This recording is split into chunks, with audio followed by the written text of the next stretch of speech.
en baie welkom by vanoggend se erediens. Vandag is die 3de Sondag van Advent wat genoem word die Sondag van Vreugde of Gaudete Sondag.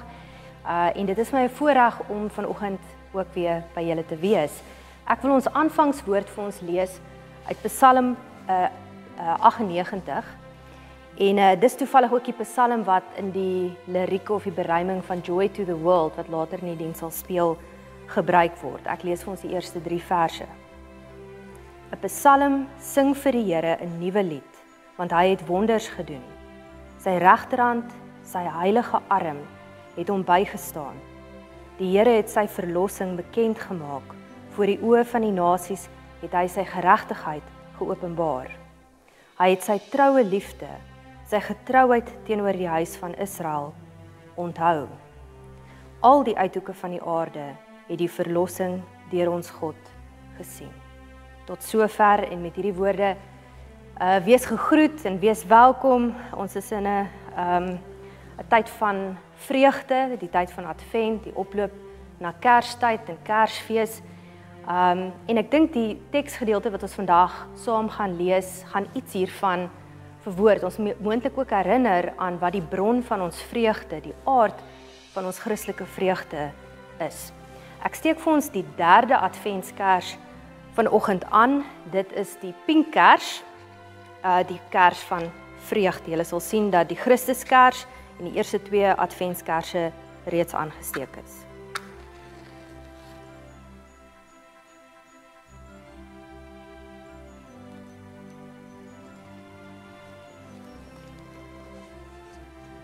Ek wil julle uitnooi om net vir 'n oomblik julle oë te sluit, gaan 'n paar oomblikke van stilte gee voordat ons die Bybelteks saam gaan lees, en ek gaan vir ons 2 verse lees uit, dit kom actually uit die liedboek, Psalm 139, die bewoording is deur Lina Spies. Ek gaan net verse 1 en 3 van lied 139 vir ons as deel van die gebed lees, maar eers net 'n paar oomblikke van stilte.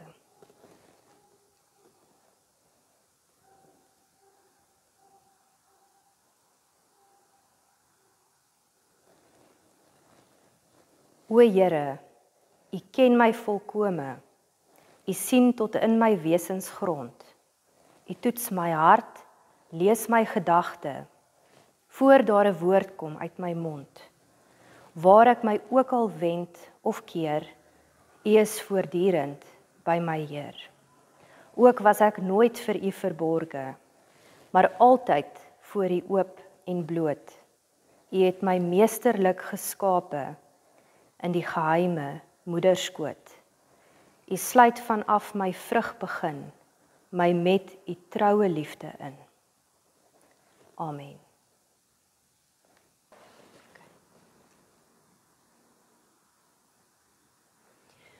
Ons teksgedeelte vir vandag is nie die leesroosterteks of een van die leesroostertekste nie. Ek het baie gedink oor watter teks 'n mens sou kon lees op hierdie Sondag, 14 Desember, wat veral dan ook met die tema van vreugde te doen het, wat iets met Advent te doen het, en daar is heelwat opsies, dink ek, maar die teks wat my aangegryp het, en waaroor ek 'n paar gedagtes met julle wil deel in hierdie diens, is die teks of die verhaal van die ontmoeting tussen Elisabeth en Maria, 2 vroue, wat iets van 'n gedeelde ervaring het, wat beide swanger is, en iets van die vreugde, die afwagting, die uitsien na die koms van Christus, die vleesgeworde God, verwoord.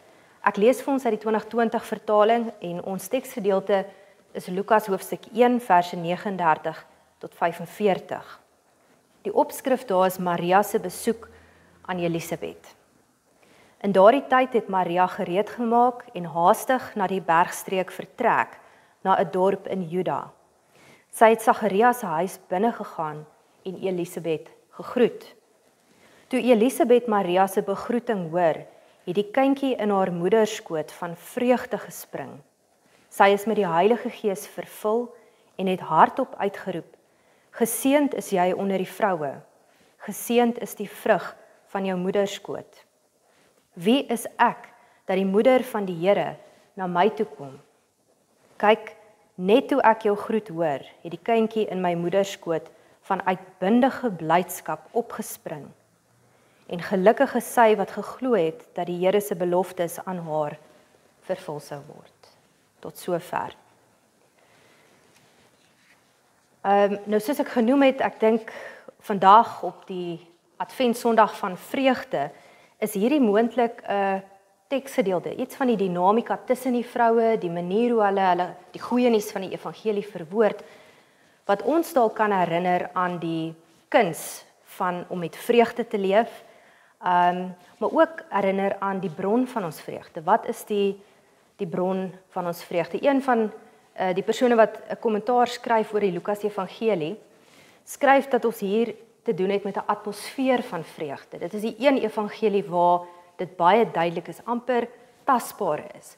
Daar is net 2 uit die 4 evangelies waar die geboorteverhale van Christus vermeld word en eintlik in detail vertel word. Dit is die Lukas Evangelie en die Matteus Evangelie, maar die Lukas Evangelie het baie spesifieke kenmerke. En een daarvan is die lofsange wat ons teekom in die eerste 2 hoofstukke. Ek het nog altyd gedink daar's 4 lofsange, maar ek het nou besef na ek 'n bietjie gelees het daaroor, ek's verkeerd. Daar's 5 lofsange en die eerste van die 5 lofsange is die van Elisabeth. Sy is die eerste aan die woord, ten minste in hierdie soort van toonaard. Direk na hierdie ontmoeting kom ons natuurlik die Magnificat te, so die lofsang van Maria. Later in hoofstuk 1 nog 'n lofsang, die lofsang van Sagaria, die man van Elisabeth. Dan in hoofstuk 2, die bekende engelekoor, so die lofsang van die engele, en uiteindelik dan die lofsang van Simeon aan die einde van hoofstuk 2. So 5 lofsange, eintlik regtig merkwaardig, wat die toonaard bepaal van die geboorteverhale hier. Een persoon skryf en sê dat ons hierdie lofsange as geloofsbelijdenisse moet lees. So, dit is 'n atmosfeer van vreugde, van blydskap, van dankbaarheid, dat die beloftes aan Israel vervul word in hierdie kindjie wat kom. As ons dink aan die betekenis ook van Advent of Adventus, die Latyn, die een wat kom. Maar baie spesifiek dan lofsange in die vorm van geloofsbelijdenis, en ons sal dit ook hier teekom op Elisabeth se lippe, is 'n geloofsbelijdenis. En die gedagte of die voorstel wat ek met julle wil deel, is dat ons moontlik by Elisabeth, wat ons baie keer miskyk, omdat ons vir Maria raak kyk. En ek dink dit is great, en ek is 'n groot fan van die lofsang van Maria, maar dat ons moontlik by Elisabeth, wat bietjie meer in die agtergrond verdwyn, na hierdie interaksie, iets oor vreugde kan leer. Nou as ons kyk na wat hier gebeur in hoofstuk 1 van Lukas, dis eintlik merkwaardig, dis die enigste plek in die hele Nuwe Testament waar ons Elisabeth die karakter teekom. Daar's een ander Elisabeth wat ons teekom in die Ou Testament, en wat met die Hebreëse spelling werk, maar dit is dieselfde naam wat gegee word. En dit is die vrou van Aaron, wat die eerste hoëpriester van Israel sou wees, en natuurlik ook die ouer broer van Moses. So, daardie Elisabeth sou vir hom 4 seuns in die lewe bring, en dit sou die eerste priesters van Israel wees. Wat interessant is van ons Elisabeth in Lukas 1, ons lees in die begin van die hoofstuk dat sy self uit 'n priesterlike familie kom. Sy is die dogter van 'n priester, en sy doen wat van haar verwag word, en sy trou met 'n priester, met Sagaria. So sy is ingebed in hierdie soort van priesterlike familie, priesterlike kultuur, en verstaan iets van hierdie geheue, priesterlike geheue van Israel. Dit was my nogal opvallend dat Elisabeth se naam, ek is altyd geïnteresseerd daarin om te gaan kyk wat die karakter se name beteken God is my belofte, of God is my gelofte. En juist iets hiervan maak sy waar in haar interaksie met verskillende karakters, met Sagaria, met Maria hier, en later in hoofstuk 1 ook met die mense, wanneer Johannes die Doper gebore word, dat sy telkens weer soort van die fokus plaas op die verbondsgod van Israel, en hierdie God se troue liefde wat aan haar en aan Israel bewys word. So interessant, hierdie karakter, ons kom maar net hier te, Daar's soort van 3 verhale in hierdie hoofstuk of 3 plekke waar ons spesifiek van haar lees. So ons lees van haar in verse 5 tot 25.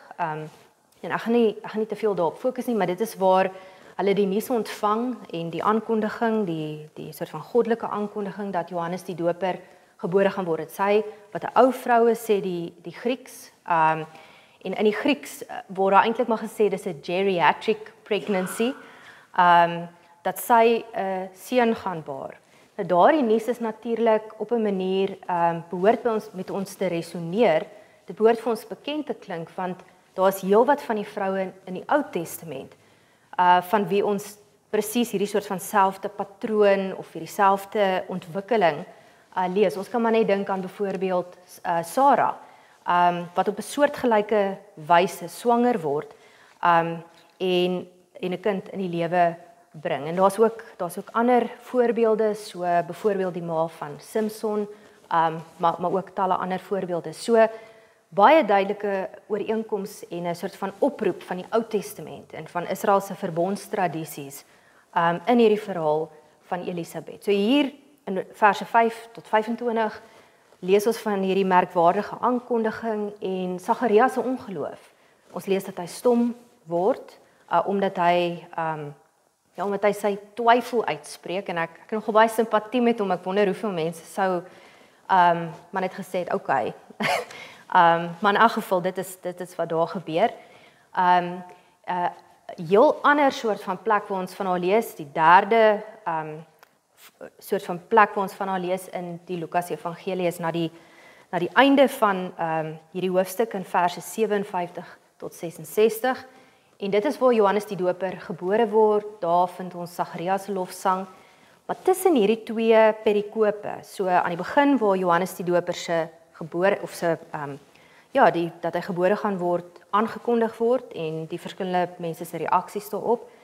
En dan uiteindelik sy geboorte. Tussen hierdie 2 vind ons ook die aankondiging van Jesus se geboorte, 'n heel ander reaksie van Maria as Sagaria en ons sal sien dat die 2 reaksies eintlik met mekaar vergelyk word in ons teksgedeelte. En dan reg in die middel lees ons in verse 39 tot 45 van die een persoon skryf the intertwining of the destinies of the 2 heroes of Luke's infancy gospel. So met ander woorde, Johannes die Doper, sy lot en die rol wat hy moet speel, sy roeping om die heenwyser en die wegwyser na Jesus Christus te wees, as ook dan Jesus self. En daarmee saam hulle maas, diegene wat hulle in hulle baarmoeders nog hier dra in Lukas hoofstuk 1, Elisabet en Maria. Ek dink is nogal mooi in hierdie teksgedeelte dat op opdrag van die engel Maria vir Elisabet besoek. Sy is nie bewus van Elisabet se swangerskap nie, net soos wat Elisabet nie bewus is van haar swangerskap nie.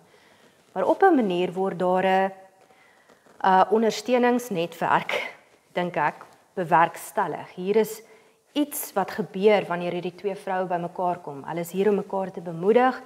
Party mense sê dat wanneer ons vers 56 lees, so na die lofsang van Maria, waar daar vertel word dat Maria na 3 maande teruggegaan het huis toe, dat ons dit eintlik moet verstaan as Maria was daar vir die geboorte van Johannes die Doper en gewag het tot hy gebore is voordat sy huis toe is, maar dit is een lees van die teks.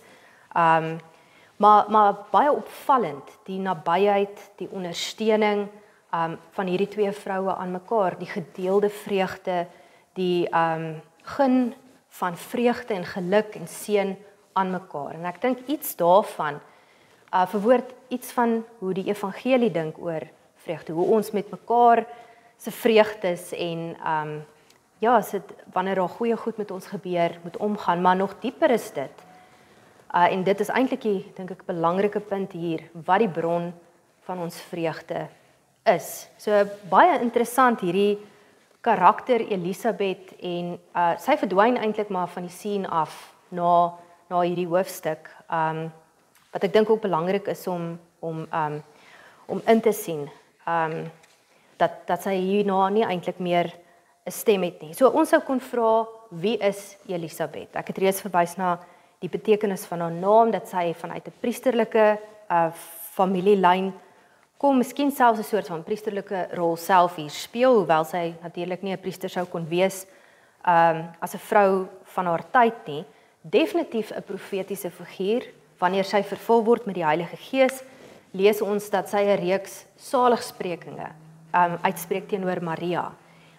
En dit is ook hier, wanneer sy vervul word met die Heilige Gees, wat sy haar geloof bely in Christus as Here. En ek sou wou dink, soos Maria met haar lofsang, kom ons hier by Elisabeth in haar lofsang, Elisabeth die teoloog te, wat iets verwoord, iets verstaan in die eerste plek, maar dan ook met selfvertroue kan verwoord onder leiding van die Heilige Gees, aangaande wie God is en wat hier gebeur, die sprong in haar baarmoeder van haar ongebore baba kan interpreteer, lees ons byvoorbeeld, so vir my nogal opvallend, hierdie figuur wat baie keer vir ons agtergrondsfiguur is, dat sy dalk iemand is wat ons beter na moet kyk, dalk net vir 'n oomblik by moet rus en dieper na moet kyk en dalk mooier na moet luister, veral in adventstyd. Sy is natuurlik die vrou van Sagaria, dit lees ons aan die begin van die hoofstuk.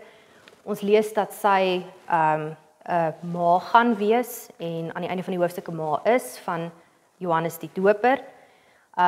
En ook 'n soort van, in die Engels word daar gepraat van 'n kinswoman, so party vertalers en teoloë praat van haar as die niggie van Maria, dat hulle niggies was, dis een moontlikheid, maar die teks is nie daaroor duidelik nie, hulle is bloedfamilie van mekaar, dit is die bottom line. Sy is 'n ouer vrou, Maria is eintlik 'n jong meisie, lees ons, en tog is daar 'n soort van vriendskap tussen hulle, bemoediging, geborgenheid, hulle voel veilig by mekaar, hulle is bly vir mekaar, en hulle verstaan albei iets van die wonder van wat hier gebeur, is albei in verwondering oor wat God hier doen, en die implikasies van God wat vlees word, in hierdie klein babatjie, Jesus Christus. Elisabeth, soos wat ek reeds vroeër na verwys het, is dan ook iemand wat haar geloof bely. En dit is my nogal mooi in, ek kan net kyk in watter vers, maar dat sy vra die vraag, wie is ek dat die moeder van my Here na my toe kom, vers 43. So nadat sy vervul is met die Heilige Gees, nadat sy vir Maria geseën het, geseënd is sy onder die vroue, dis natuurlik deel van die bewoording van die baie bekende Hail Mary gebed in die Katolieke tradisie. Geseënd is die vrug van jou baarmoeder, albei in vers 42, en dan hierdie vraag, wat eintlik 'n belydenis is, wie is ek dat die moeder van my Here na my toe kom? En wat vir my opvallend was, is eintlik net die 2 woorde, is 3 woorde in Grieks, my Here. Dit is opvallend, want die Griekse woorde wat hier gebruik word, daar's 'n paar interessante soort van goed hier aan.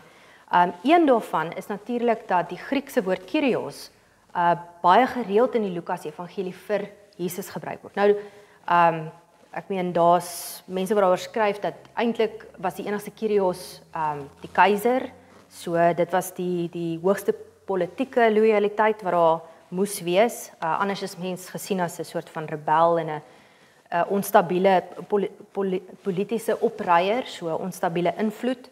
En dit is natuurlik ook een van die beskuldigings wat aan Jesus later gerig word, maar Lukas se evangelie hou daarvan om Jesus as Here te beskryf. Wat wel bietjie anders is hier, is die soort van toe-eiening, my Here. En dit het my nogal opgeval, dat juis binne 'n ontmoeting, wat eintlik baie intiem is, wat iets van hierdie geborgenheid, nabyheid, ondersteuning van mekaar, bly wees vir mekaar, hier's geen kompetisie tussen die vroue, geen jaloesie tussen die vroue nie, eintlik net 'n soort van ongebreidelde vreugde, vir mekaar en in hulle samekoms, hulle ondersteuning van mekaar, maar dan my Here, vir hierdie babatjie wie se kom sopas eintlik maar net aangekondig is. So ongebore Jesus wat sy alreeds noem my Here. Waarskynlik die eerste belydenis van Jesus as Here hier in die Lukas Evangelie. En opvallend dink ek daarom dat dit juis op Elisabeth se lippe sou wees. Ek het gaan kyk, dit was vir my nou, hierdie het my nogal was vir my nogal interessant gewees en ek het gaan kyk na ander plekke waar hierdie presiese belydenis ook teekom.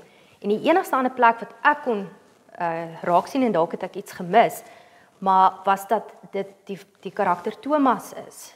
In Johannes 20 vers 28 wat presies hierdie selfde belydenis aflê wat Jesus my Here noem. So hierdie soort van weer eens toe-eiening van Christus as my Here. So Elisabeth en Thomas, wat 'n kombinasie van karakters, maar wat juist iets van die Here se gesag erken, maar ook dan die nabyheid, die toe-eiening van hierdie persoon, van hierdie mens, hierdie vleesgeworde God. So baie interessant Elisabeth se belydenis my Here. En juist miskien het ek gedink en dit is 'n gedagte wat ek met julle wil deel. In hierdie tyd in Kerstyd is vir baie mense nie 'n tyd van vreugde nie en ek dink 'n mens moet ook daarvan bewus wees dat dit is vir baie mense 'n alleentyd, juist 'n moeilike tyd. So is nie 'n gegewe en ek dink dalk juist half nie great as 'n mens voel maar jy speel nou nie saam as jy nie so lekker voel oor die tyd en waar ons is nie. So vir baie mense is dit nie 'n goeie tyd, 'n tyd van vreugde, tyd van vriendskap en familie nie. Maar ek dink so dit is die een ding wat ek dink in die kerk belangrik is dat ons mekaar almal kan ontvang en kan dra. Maar ek dink die ander gevaar dat ons nie vir mense moet laat voel hulle moet nou vol van blydskap en vreugde wees in hierdie tyd nie, is dat ons wat die bron is van ons vreugde in hierdie tyd ook kan verwar.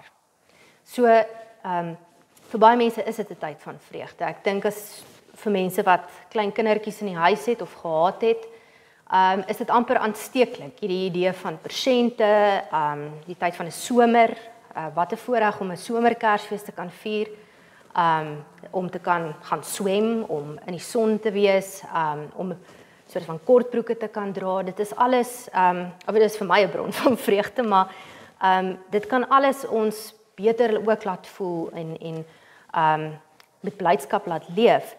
Maar dit is op 'n manier 'n gevaar, om te dink dat Kerstyd net omdat dit Kerstyd is of net omdat dit Adventstyd is, ons noodwendig bly moet wees, dit noodwendige tyd van vreugde moet wees.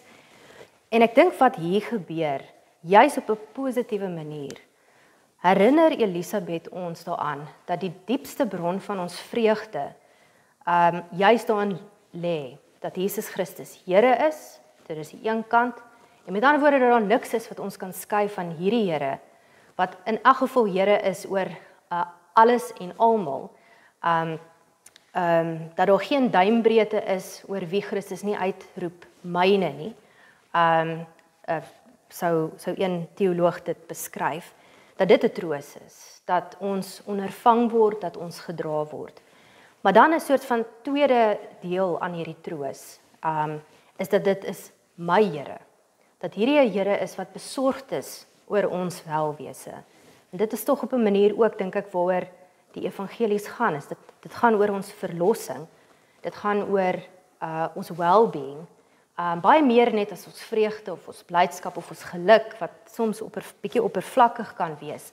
Dit gaan oor dat dit met ons nie noodwendig moet goed gaan as mense nie, maar dat ons as mense moet kan asemhaal, dat ons onsself moet kan wees, ook wanneer dit nie so goed gaan met ons nie. En ek dink Elisabeth is 'n heenwyser hierna, dat ons diepste soort van troos, die grond van ons vreugde, lê buite onsself. Dit lê nie in onsself, in hoe ons voel of wat om ons gebeur nie, maar eerder in 'n soort van dieper verankering in God, in Christus, wat vlees word. En ek wil afsluit hiermee. Ek sou graag verdink dat ons een van die praktyke of een van die kuns wat ons kan kultiveer as gelowiges te maak het met verwondering, dat ons vreugde ook in gebed kan en miskien ewen moet wees in verwondering. Ek het gedink aan die baie bekende Kersdialoog, so in die Duits dink ek is die direkte vertaling actually die Kerspartytjie is geskryf deur Friedrich Schleiermacher wat beskou word as die vader van moderne teologie en hy het dit geskryf in 1804 net voor Kersfees, so met ander woorde presies hierdie tyd. As 'n geskenk vir sy vriende, groot teoloog, baie bekend in Duitsland. By sy begrafnis reken hulle was tussen 20 en 30.000 mense gewees. So baie bekende teoloog en briljant. Maar ek dink een van sy mees wonderlike werke, enigste werk van fiksie wat hy ooit geskryf het, was hierdie Kersdialoog. Wat basies dis die aand voor Kersfees, dis oujaarsaand en vriende kom bymekaar, hulle kom bymekaar in 'n huis, so nie in die kerk nie en hulle het 'n gesprek, so daar's musiek, daar's kos, hulle is besig om persente uit te ruil en daar's 'n gesprek oor wat is die betekenis van die inkarnasie, van Christus, die vleesgeworde God. Wat beteken dit dat Christus gebore word? Dat God vlees word? En dis nogal opvallend, is eintlik baie snaaks, want daar's 4 vroue en 4 mans en die mans debatteer in diepte belangrike teologiese punte. Die een is 'n skeptikus, hy weet nie of hy noodwendig glo Christus was volledige God nie en daar's 'n hele soort van gesprek tussen hulle, gestryery eintlik. En reg aan die einde van die dialoog en kommentatore wat nou oor die dialoog geskryf het sê het nog altyd vir Schleiermacher probeer identifiseer met een karakter. Maar dan reg aan die einde van die dialoog, het eindig of oop, is daar net een kind in die gesprek. 4 vroue, maar dan een klein kindjie, Sophie, wat ook veelzeggend is, want haar naam beteken wysheid. En al wat sy wil doen, is sy wil op die klavier speel, sy wil persente oopmaak en sy wil grappies maak. Sy het geen saak met die groot mense se gestryery oor die betekenis van Kersfees of die vleeswording. Sy verstaan nie die konflik nie, sy vee eintlik af, sy loop weg om te gaan klavier speel. En absoluut wonderlik dat die Kersdialoog dan eindig op daai noot. Eindig met Sophie wat besig is om klavier te speel. En heel wat mense wat hieroor geskryf het gesê, uiteindelik is dit wat Schleiermacher vir ons wou sê, oor wat hy self dink, die punt is van die evangelie. Dat dit gaan oor vreugde, dit gaan oor florering, en dat dit gaan oor gevoel. Dat samekoms, vriendskap, warmte, ondersteuning van mekaar, verhoudings en musiek, dat musiek op 'n manier die evangelie ook kan verwoord. En ek dink baie terug in hierdie tyd, in Adventstyd en so net voor Kersfees aan hierdie dialoog van Schleiermacher. Miskien is dit juist 'n versoeking vir mense wat baie, soos ek, wat soms net te beswaard is oor, jy weet, goed of net te veel wil stry oor goed of te krities wil wees, om te onthou dat soos Elisabeth en soos Maria hier, die punt uiteindelik gaan oor die bron, die grond van ons vreugde, dat die evangelie ons vrymaak om met selfvertroue te leef, en dat ons miskien nie net by Elisabeth iets hiervan kan leer nie, maar ook by haar ongebore baba, Johannes. Wonderlik in hierdie teks, waar daar 2 keer verwys word daarna, dat hy gespring het, dat hy beweeg het, en sy die interpretasie dan daaraan gee, dit interpreteer as vreugde. Dit my laat dink, jy weet, hoe sou dit kon lyk vir ons, vir jou, vir my, in hierdie dae? Hoe sou dit kon lyk as ons 'n dieper vreugde sou opsoek? As ons dieper sou kyk, dieper sou dink, as dit wat ons dink vir ons vreugde gee. Ek wil julle seën met die baie bekende priesterlike seën. Ek het gedink is gepas, gegeewe hierdie soort van verbintenisse tussen die priesters en spesifiek Elisabeth hier. En dit is uit Numeri 6 verse 24 tot 26. Mag die Here jou seën en jou beskerm. Mag die Here sy aangesig oor jou laat skyn en jou genadig wees. Mag die Here sy aangesig na jou toe oplig en aan jou vrede, en mag ek byvoeg, vreugde gee. As ons mekaar nie sien nie, 'n baie geseënde Kersfees. Afkondigings NG Kerk Grootbrak Rivier vir die tydperk 14 Desember 2025 tot 11 Januarie 2026. Sondag 14 Desember 2025. Die erediens is om 9 uur en dit word gelei deur Dr. Nadia Maree. Dis die 3de Advent Sondag. Daar is kleuterkerk in die konsistorie. Synodale offer vir gemeente instandhoudingsfonds word by die deure opgeneem. Tee sal bedien word in die kerksaal na afloop van die erediens en almal is welkom. Die Groen Kloof erediens is om 10 uur, gelei deur Dominee Herman Burger. Coffee and Connect in die kerksaal om 18:30. Sondag 14 Desember 2025. Onthou die Coffee and Connect in die kerksaal om 18:30. Het jy vrae oor Kersfees, die lewe, sukses? Kom gesels saam oor die sin daarvan. Bring die hele familie saam of kom alleen. Dinsdag 16 Desember 2025 is Versoeningsdag. Sondag 21 Desember 2025. Die erediens is om 9 uur. Dr. Gerry van Deventer lei die diens. Dis die 4de Advent Sondag. Daar is kleuterkerk in die konsistorie. Spesiale offer vir gemeente instandhoudingsfonds word by die deure opgeneem. Tee sal bedien word in die kerksaal na afloop van die erediens. Almal is welkom. Die Groen Kloof preek is om 10 uur en dit is digitaal. Coffee and Connect in die kerksaal om 18:30. Donderdag 25 Desember 2025. Dit is Kersdag en die Kersdagdienste is as volg. 7 uur Dominee Chanay Viljoen. 8 uur Dominee Chanay Viljoen. 9 uur Dr. Frans Hanke en 10 uur Dr. Frans Hanke. Gebedsgidse. Die gebedsgidse vir Desember 2025 is beskikbaar in die voorportaal. Januarie 2026 se gebedsgidse sal van 28 Desember beskikbaar wees.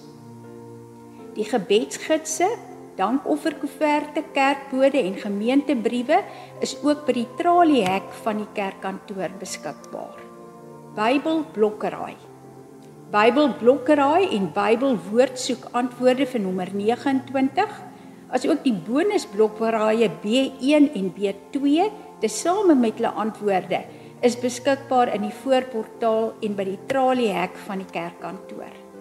Vrydag 26 Desember 2025 is Welwillendheidsdag. Sondag 28 Desember 2025. Die erediens is om 9 uur die oggend gelei deur professor Fanie Snyman. Daar is doop en kleuterkerk in die konsistorie. Spesiale offer vir gemeente instandhoudingsfonds by die deure. Tee sal bedien word in die kerksaal na afloop van die erediens. Almal is welkom. Die Groen Kloof preek is om 10 uur digitaal. Woensdag 31 Desember 2025 is daar 'n oujaarsdiens om 1800 uur die aand en Dominee Chanay Viljoen sal dit lei. Donderdag 1 Januarie 2026, Nuwejaarsdag. Maandag 5 Januarie 2026, die kerkkantoor is weer oop. Sondag 11 Januarie 2026. Die erediens is om 9 uur, gelei deur Dr. Frans Hanke. Daar is kleuterkerk in die konsistorie. 'n Spesiale offer vir Jan Kriel Instituut by Kuilsrivier word opgeneem by die deure. Tee sal bedien word in die kerksaal na afloop van die erediens. Almal is welkom. Die Groen Kloof preek is om 10 uur, gelei deur Dr. Frans Hanke. Nuwe lidmate. Ons nooi nuwe lidmate om asseblief na die erediens tot voor die konsel te kom waar ons u graag wil ontmoet. In die voorportaal is ook vorms beskikbaar wat u kan voltooi sodat ons u vinnig kan leer ken. Lidmaatbesoeke. Dominee Chanay Viljoen besoek nuwe intrekkers. Indien u nog nie 'n besoek ontvang het nie of u 'n bestaande lidmaat is wat 'n besoek verlang, Kontak of kom loer gerus in by die kerkkantoor om 'n afspraak te maak. Die kantoorure is Maandag, Woensdae en Vrydae tussen 8:30 en 12:30. Bedieninge, getuienisbediening, Wolwedans boodskap, sop en brood.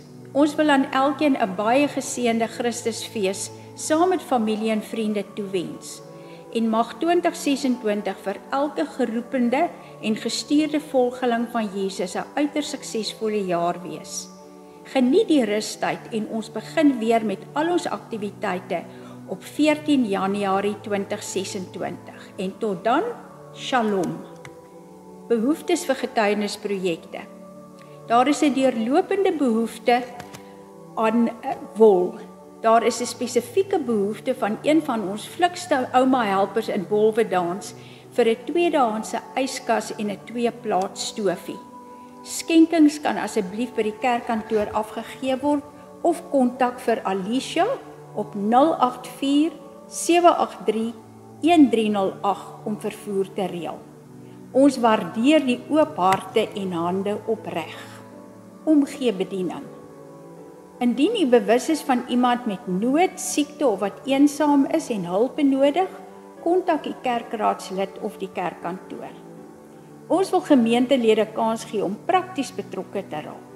By die deure is houers om enige nie bederfbare kosprodukte in te plaas, soos suiker, pasta, rys, konfyt, blikkies kos, seep, tandepasta, koffie en tee ensovoorts.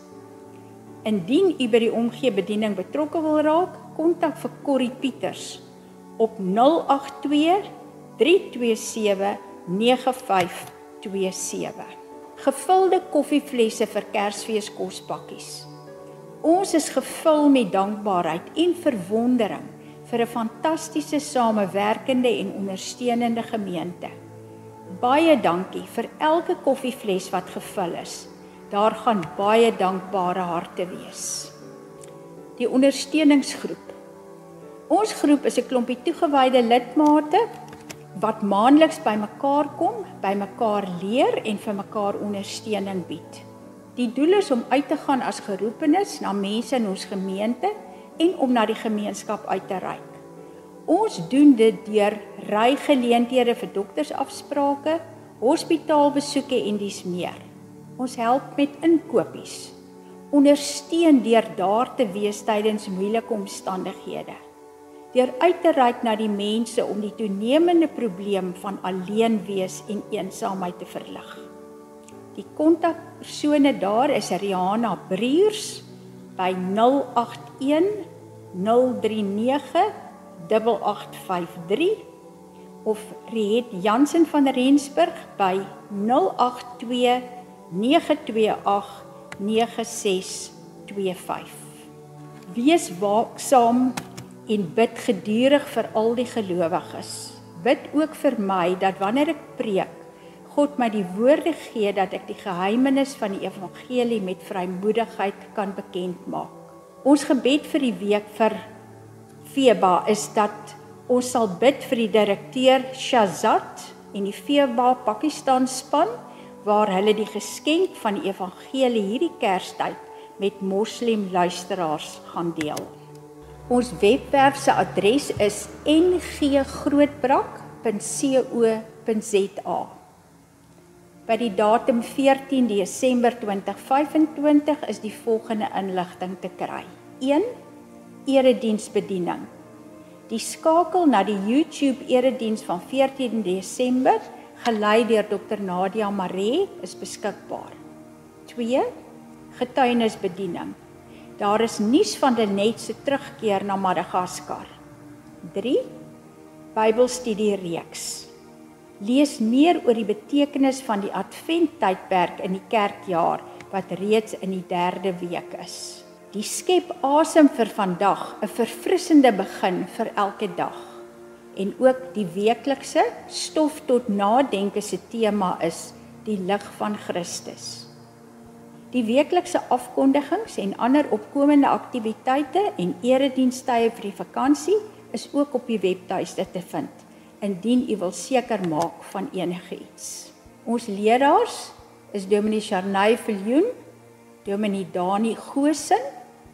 Die kerkkantoor se adres is Langstraat 10, Grootbrakrivier 6525 en die telefoonnommer is 044 620 2205. Ons dank u vir u volgehoue bydrae en ondersteuning van die werk van die Here.